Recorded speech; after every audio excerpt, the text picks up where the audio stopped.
എൻ്റെ ഫേസ്ബുക്ക് സുഹൃത്തുക്കളോട് എപ്പോഴും സത്യസന്ധമായ കാര്യങ്ങൾ തുറന്നു പറയുന്ന ഒരാളാണ് ഞാൻ. മുഖ്യധാരാ മാധ്യമങ്ങൾ വലിയൊരു അസത്യം ഒരു പാവപ്പെട്ട മനുഷ്യനെതിരെ പ്രചരിപ്പിക്കുമ്പോൾ അതിനെതിർവശത്ത് ഒരു ജനപ്രതിനിധി, അതും ലോക്സഭാംഗമായ ജനപ്രതിനിധി നിൽക്കുമ്പോൾ സത്യാവസ്ഥ എന്താ എന്നുള്ള ഒരു ചെറിയ അന്വേഷണത്തിൻ്റെ ഉത്തരങ്ങളാണ് ഇനിയും നിങ്ങൾ ഈ വീഡിയോയിൽ കാണാൻ പോകുന്നത്. തീർച്ചയായും ഇത് മുഴുവൻ കാണുക. നിങ്ങളുടെ അഭിപ്രായം കമൻ്റായി രേഖപ്പെടുത്തുക. സ്നേഹത്തോടെ നിങ്ങളുടെ ഹഫീസ്.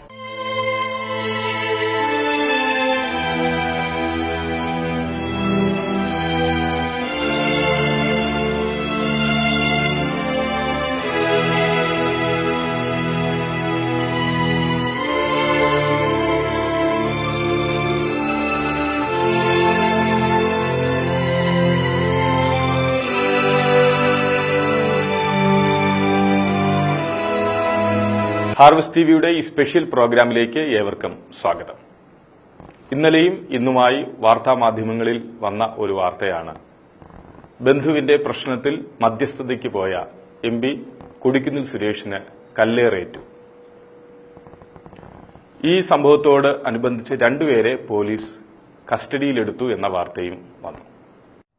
കൊടിക്കുന്നിൽ സുരേഷ് MPക്ക് നേരെ CPM ഗുണ്ട ആക്രമണം. തിരുവനന്തപുരം നന്തങ്കോടുള്ള സഹോദരിയുടെ വീട്ടിലെത്തിയപ്പോഴാണ് അദ്ദേഹത്തെ ആക്രമിച്ചത്. പരിക്കേറ്റ MPയെ സ്വകാര്യ ആശുപത്രിയിൽ ചികിത്സ തേടി. നന്ദൻകോട്ടുള്ള സഹോദരിയുടെ വീട്ടിലെത്തിയപ്പോഴാണ് കൊടിക്കുന്നിൽ സുരേഷ് MPയെ ഒരു സംഘം CPM ഗുണ്ടകൾ ആക്രമിച്ചത്. കുറച്ചു ദിവസങ്ങളായി സ്ഥലത്തെ ചില CPM പ്രവർത്തകർ സഹോദരിയെയും കുടുംബത്തെയും ശല്യം ചെയ്തിരുന്നു. ഇത് അന്വേഷിച്ചെത്തിയപ്പോഴാണ് കൊടിക്കുന്നിൽ സുരേഷിനെ ആക്രമിച്ചത്. ഒരു പ്രകോപനവും കൂടാതെയായിരുന്നു ആക്രമണം. കരിങ്കല്ലും കമ്പിവടിയും കൊണ്ടായിരുന്നു ആക്രമണം. ആക്രമണത്തിൽ അദ്ദേഹത്തിന്റെ മുഖത്തും നെഞ്ചിലും പരിക്കേറ്റു. CPMന് വേണ്ടി വാടകയ്ക്ക് ഗുണ്ടാപ്പണിയാണ് നടത്താൻ പോകുന്ന ഒരു അശോകൻ എന്ന് പറഞ്ഞ ആള് ഇന്ന് ഒരു 4 മണിയോടുകൂടി എന്റെ സഹോദരിയുടെ മകൾ താമസിക്കുന്ന വീട്ടിൽ ചെന്നപ്പോൾ ആക്രമിക്കുകയാണ് ചെയ്തത്. ഈ അശോകൻ എന്ന് പറയുന്ന ഈ CPMന്റെ വാടക ഗുണ്ട കഴിഞ്ഞ 2 വർഷക്കാലമായി അവിടെ താമസിച്ചുകൊണ്ടിരിക്കുന്ന എന്റെ സഹോദരിയുടെ മകളെയും കുട്ടികളെയും നിരന്തരം പീഡിപ്പിക്കുകയും ആക്രമിക്കുകയും ചെയ്തുകൊണ്ടിരിക്കുകയായിരുന്നു. അവരുടെ ഹസ്ബൻഡ് മസ്കറ്റിലാണ്. അപ്പോൾ ഇന്നലെയും എന്റെ സഹോദരിയുടെ മകളെയും കുഞ്ഞിനെയും പെൺമകളെയും ഈ വാടക ഗുണ്ട ആക്രമിക്കുകയായിരുന്നു. ഈ വിവരം അറിഞ്ഞുകൊണ്ട് അതെന്താണെന്ന് അന്വേഷിക്കാൻ ചെന്നപ്പോഴാണ് എന്നെ ആക്രമിച്ചത്. യാതൊരു പ്രകോപനവും ഇല്ലാതെയാണ് എന്നെ ആക്രമിച്ചത്. എനിക്ക് എതിരെ ചുടുകട്ട വലിച്ചെറിഞ്ഞു, അതുപോലെ തന്നെ ചെടിച്ചട്ടി വലിച്ചെറിഞ്ഞു. രാഷ്ട്രീയമുണ്ട്, രാഷ്ട്രീയമാണ് പ്രധാന പ്രശ്നം. 2 സ്റ്റിച്ചുണ്ട്. ഈ വിഷയത്തെക്കുറിച്ച് ഞങ്ങൾ അന്വേഷിച്ചപ്പോൾ അറസ്റ്റ് ചെയ്യപ്പെട്ടത് പാസ്റ്റർ കൊച്ചാലയം അശോകൻ ആണെന്ന് മനസ്സിലായി. അദ്ദേഹം 21 വർഷമായി പാസ്റ്ററായി ശുശ്രൂഷിക്കുകയും ജയിലുകളിൽ കടന്നുപോയി തടവുകാരോട് സുവിശേഷം പറയുകയും ചെയ്യുന്ന വ്യക്തിയാണ്. ആ സംഭവത്തിന്റെ നിജസ്ഥിതി എന്താണ് എന്ന് ഞങ്ങൾ ഇന്ന് ഇവിടെ അന്വേഷിക്കുകയാണ്. കൊടിക്കുന്നിൽ സുരേഷ് MPയും കുറച്ച് ആൾക്കാരും കൂടി വന്ന് വീട്ടിനകത്ത് കയറി വന്ന് എന്റെ ഭർത്താവിനെയും എന്നെ അടിക്കുകയും എന്റെ ബ്ലൗസെല്ലാം വലിച്ചു കീറി, സാരിയെല്ലാം കീറി ഞങ്ങളെ വെട്ടിക്കൊല്ലും, കൊന്ന് പീസാക്കി കളയുമെന്ന് പറഞ്ഞ് ഞങ്ങളെ ഭീഷണിപ്പെടുത്തുകയും ഞങ്ങളെ വേണ്ട വിധം ഉപദ്രവിച്ച് എന്നിട്ട് പോലീസിനെ വിളിച്ച് വരുത്തിയിട്ട് അവിടുത്തെ സർക്കിള് എന്റെ ഭർത്താവിനെ ശരിക്കും ഈ MPയുടെ മുമ്പിലിട്ട് അടിക്കുകയും പിന്നെ എന്നിട്ട് ഞങ്ങൾ ആ പുള്ളിക്കാരനെ അടിച്ചു എന്നുള്ള പേരിൽ കള്ളക്കേസെടുത്ത് ഇപ്പം എന്റെ ഭർത്താവിനെ റിമാൻഡിലാക്കിയിരിക്കുകയാണ്. ഒരു നീതി ലഭിക്കണം ഞങ്ങൾക്ക്. കഴിഞ്ഞ ദിവസം ഏകദേശം 4 മണിയോടുകൂടെയാണ് MP പാസ്റ്റർ കൊച്ചാലയം അശോകന്റെ വീട്ടിലേക്ക് വന്നത്. അദ്ദേഹത്തെ വീട്ടിൽ നിന്ന് വിളിച്ചിറക്കി ഭാര്യയുടെയും മക്കളുടെയും മുന്നിലിട്ട് മൃഗീയമായി മർദ്ദിക്കുകയായിരുന്നു. അദ്ദേഹത്തോടൊപ്പം ഉണ്ടായിരുന്നവർ പാസ്റ്ററെ മർദ്ദിച്ചു. ശേഷം അദ്ദേഹം വിളിച്ചു വരുത്തിയ പോലീസ് മർദ്ദിക്കുകയും അദ്ദേഹത്തെ കസ്റ്റഡി എടുക്കുകയുമാണ് ചെയ്തത്. പോലീസും കണ്ടാൽ അറിയാവുന്ന ആൾക്കാരാണോ അടിച്ചത്?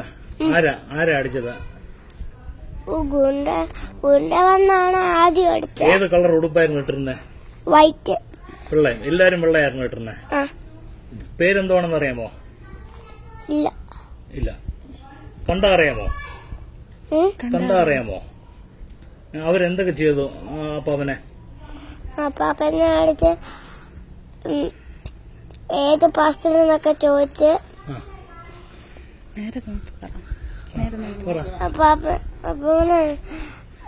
ഏത് പാസ്റ്ററിനൊക്കെ വിളിച്ച അതൊക്കെ കഴിഞ്ഞിട്ടാണ് അടി തുടങ്ങിയത്. എന്തിനാ അടിച്ചെന്ന് അറിയാമോ? ഇല്ല. ഇല്ല. പോലീസ് വന്നിട്ട് എന്ത് ചെയ്തു? പോലീസ് വന്ന് വെളിയിലിട്ടടിച്ചു. ഇവിടത്തെ എല്ലാരും മാറിയിരിക്കുകയാണ്.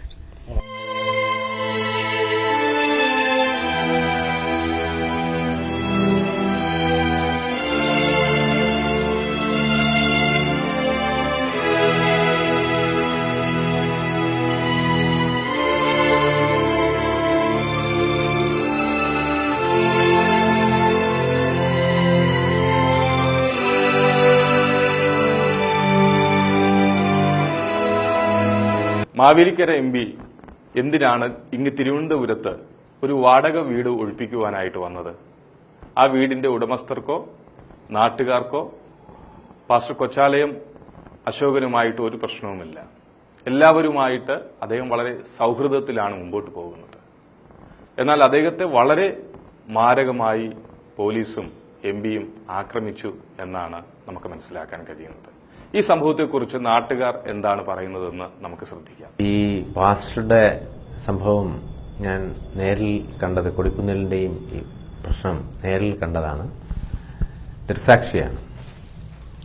ഞാൻ ഇന്നലെ ഒരു 4 മണിയായപ്പോൾ ഞാൻ എൻ്റെ മകൾക്ക് മരുന്ന് വാങ്ങിക്കാൻ വേണ്ടി വെള്ളയമ്പലത്ത് പോയിട്ട് തിരിച്ചു വരുന്ന സമയത്ത് നമ്മുടെ ബഹുമാന്യായ MP കൊടിക്കുന്നിൽ സുരേഷും അദ്ദേഹത്തിന്റെ കുറെ ഗുണ്ടകളുമായി ഈ പാസ്റ്റർ വീട്ടിനകത്ത് കയറി പാസ്റ്ററെ അടിക്കുകയും, ഞാൻ വന്ന സമയം ഈ കൊടിക്കുന്നിൽ സുരേഷും കൂട്ടാളികളും പാസ്റ്റർ കാമ്പൗണ്ടിനകത്ത് നിന്ന് ഒരു MP എന്ന നിലയിൽ അല്ല അദ്ദേഹം സംസാരിച്ചത്. വളരെ മോശമായ ഒരു ജനപ്രതിനിധിക്ക് അപമാനപരമായ രീതിയിലാണ് അദ്ദേഹം അവിടെ. 4:30 കഴിഞ്ഞൊരു 4:45 മണിയായപ്പോൾ MP-യും വേറെ 5-6 പേരും ഉണ്ട്. നല്ല സൈസുള്ള ഗുണ്ട ടൈപ്പിലുള്ള 5-6 പേര് വന്നു. ഇതിനകത്ത് കയറി അശോകൻ ഇവിടെ ഇരിക്കുകയായിരുന്നു. അശോകനുമായിട്ട് സംസാരിച്ച് ചവിട്ടത്ത് ആദ്യം അടിച്ചു. പിന്നെ എല്ലാവരും കൂടെ അടിച്ചു, കുനി ഇടിച്ച് ശരിക്കും മർദ്ദിച്ച്. അപ്പം സഹിക്കാൻ വയ്യാതെ അശോകൻ പിന്നെ അവർ അടിച്ചിട്ട് ഓടി പിറക്കുന്നു പോയി. ഇത്രയാണ്. എന്നിട്ട് ഈ മനുഷ്യൻ കൂടി അകത്ത് കയറി, ആ മുറിക്കകത്ത് വീട്ടിനകത്ത് കയറി ഇരുന്നിട്ട് ചുണ്ട് പൊട്ടിയെന്ന് പറഞ്ഞാണ് ഇവരെ കൊണ്ട് കാണിച്ച് എൻ്റെ ചുണ്ട് മുറിഞ്ഞ് ആശുപത്രിയിൽ പോകണമെന്ന് പറഞ്ഞ് അങ്ങനെയാണ് ഹോസ്പിറ്റലത്തേക്ക് മാറ്റിയത്. ഇവിടെ നിന്ന് കയറി പോകുന്ന സമയത്ത് ഇവർ പറയുന്ന ഒന്നും സംഭവിച്ചിട്ടില്ല, ബ്ലീഡിംഗ് ഒന്നും ഇല്ലായിരുന്നു. ആ പാസ്റ്റർ തിരിച്ച് അദ്ദേഹത്തിനോട് പറയുകയാണ്, സാർ ഒരു MP അല്ലേ, എന്നെ പോലുള്ള ഒരു പാവപ്പെട്ടവൻ ഇങ്ങനെ വന്ന് അടിക്കുന്നത് എന്തിനാണ്? സാറിന് ഞാൻ മുമ്പ് KPCC-യിൽ ഒരു പരാതി സാറിന് തന്നതാണ്. സാറ് എന്നെ അടിച്ചത് എന്തായാലും ശരിയായില്ല എന്ന് പറഞ്ഞുകൊണ്ടിരിക്കവേ ഈ MP-യുടെ കൂടെയുള്ള ആള് ഇദ്ദേഹത്തിന്റെ തലയിൽ അടിക്കുകയാണ് ചെയ്തത്. ഈ പാസ്റ്റർ അങ്ങനെ ഉപദ്രവിക്കുന്ന ആളല്ല. അവര് ബൈബിളുമായിട്ട് ജീവിക്കുന്ന ആൾക്കാരാണ്. വചനമാണ് അവര് ഭക്ഷണമായിട്ട് കഴിക്കണത്. അങ്ങനെ ജീവിക്കുന്ന ആൾക്കാർ ചണ്ട കൂടും വഴക്ക് കൂടും എന്നുള്ളതല്ലാതെ അടിപിടിക്കൊന്നും പോണവരല്ല. ഇതുവരെ ഇവിടെ വന്നിട്ട് അങ്ങനെ അടിപിടിക്കും പോയിട്ടുമില്ല.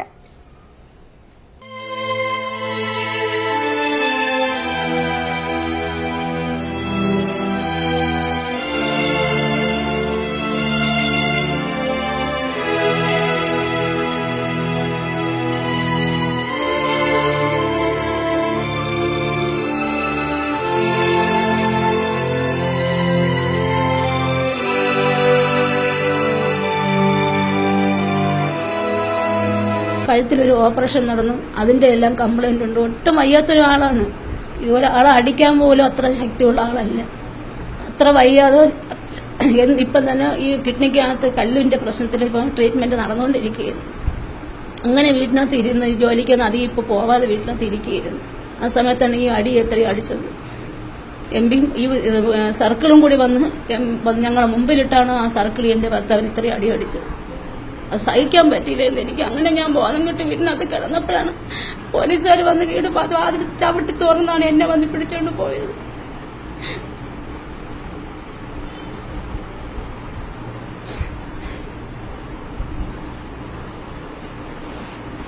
കൊടിക്കുന്നിൽ എന്തിന് വീട്ടിൽ പോയി? ഒരു MP എന്ന നിലയിൽ അദ്ദേഹം വീട്ടിൽ പോകാൻ ആരാണ് അധികാരം കൊടുത്തത് എന്ന് ചോദിച്ചപ്പോൾ പോലീസിന് തിരിച്ചൊരു മറുപടിയില്ല. അങ്ങനെ 4:30 മണിക്ക് പിടിച്ചുകൊണ്ടുപോയ ഇതിന് 10 മണി വരെ അവിടെ ഉപരോധം നടത്തിയതിനു ശേഷമാണ് അവസാനം ഒരു തീരുമാനത്തിലെത്തുകയത്. ആ തീരുമാനം അവർ ഞങ്ങളോട് പറഞ്ഞു, പാസ്റ്റർക്കെതിരെയും അതേപോലെ തന്നെ കൊടിക്കുന്നിലിനെതിരെയും കേസെടുക്കാം, അദ്ദേഹത്തിന്റെ ഭാര്യയെ വിടാം എന്നൊരു ഒത്തുതീർപ്പിലാണ്. ഞങ്ങൾക്ക് ദൈവത്തിൽ നിന്ന് നീതി കിട്ടും. ഞങ്ങൾ സത്യസന്ധമായാണ് ഞങ്ങൾ അവിടെ ജീവിക്കുന്നത്. അതുകൊണ്ട് ദൈവം ഞങ്ങൾ കൈവിടൂല, ഞങ്ങൾക്കറിയാം. പിന്നെ പോലീസ് സ്റ്റേഷനിൽ നിന്ന് ഞങ്ങൾക്ക് ഇതുവരെ നീതി കിട്ടിയിട്ടില്ല. അവിടെ എന്റെ ഭർത്താവിനെ കള്ളക്കേസിലാണ് കുടുക്കി ഈ റിമാൻഡിലാക്കിയിരിക്കുന്നത്. അതിന് ജാമ്യം കൊടുക്കണം, ജാമ്യം കൊടുത്ത് കൊണ്ടുപോയിരിക്കണം. ഇതിന്റെ സത്യസന്ധതയും വെളിപ്പെടുത്തണം. MP കൊടിക്കുന്നിൽ സുരേഷിനോട് ഞങ്ങൾക്ക് ചോദിക്കുവാനുള്ളത്, ഇദ്ദേഹം എന്തു കുറ്റമാണ് ചെയ്തത്? സുവിശേഷ വേല ചെയ്യുന്ന ഈ പാസ്റ്റർ അദ്ദേഹത്തിന് മാനുഷിക പരിഗണന നൽകിക്കൂടായോ? ഒരു ജനാധിപത്യ രാജ്യത്ത് ഒരു MP ചെയ്യുന്നത് വളരെ അദ്ദേഹത്തിന്റെ ഡിഗ്നിറ്റിക്ക് തന്നെ കോട്ടം തട്ടുന്ന രീതിയിലാണ് ചെയ്തത്. അദ്ദേഹത്തിന്റെ ശേഷാറി അവിടെ നടത്തുന്ന പ്രവർത്തനങ്ങൾ അല്ലെങ്കിൽ അവിടെ നടത്തുന്ന അതൊന്നും ഞങ്ങൾ പറയുന്നില്ല. അത് പറയുന്നത് ശരിയല്ല, ഒരു വ്യക്തിയെ അധിക്ഷേപിക്കുന്നത് ശരിയല്ല. അത് നാട്ടുകാർക്ക് എല്ലാവർക്കും അത് ദോഷമായിക്കൊണ്ടിരിക്കുകയാണ്. എത്രയും പെട്ടെന്ന് അതിനൊരു പരിഹാരം കാണണം. ഈ പാസ്റ്റർ നിരപരാധിയാണ്. അതോടൊപ്പം തന്നെ MP അറിഞ്ഞോ അറിയാതെയോ അദ്ദേഹം ചെയ്ത ഈ തെറ്റ് അദ്ദേഹം തിരുത്തണം എന്നാണ് എനിക്ക് പറയാൻ. ഇന്ന് പാസ്റ്റർ കൊച്ചാലയം അശോകനാണെങ്കിൽ നാളെ ഇത് ഒരുപക്ഷെ എനിക്കോ നിങ്ങൾക്കോ ആകാം. ഈ സമയത്ത് ദൈവസഭ ശുശ്രൂഷകന്മാർക്ക് വേണ്ടി, സഭാപ്രവർത്തകർക്ക് വേണ്ടി വിശേഷിച്ച് പ്രാർത്ഥിക്കണം. അതോടൊപ്പം നമ്മുടെ ജനപ്രതിനിധികൾക്കും വേണ്ടിയും പ്രാർത്ഥിക്കണം. MP കൊടിക്കുന്നിൽ സുരേഷിനെ പോലെയുള്ളവർക്ക് നല്ല ബുദ്ധി ദൈവം നൽകേണ്ടതിന് നമുക്ക് പ്രാർത്ഥിക്കാം.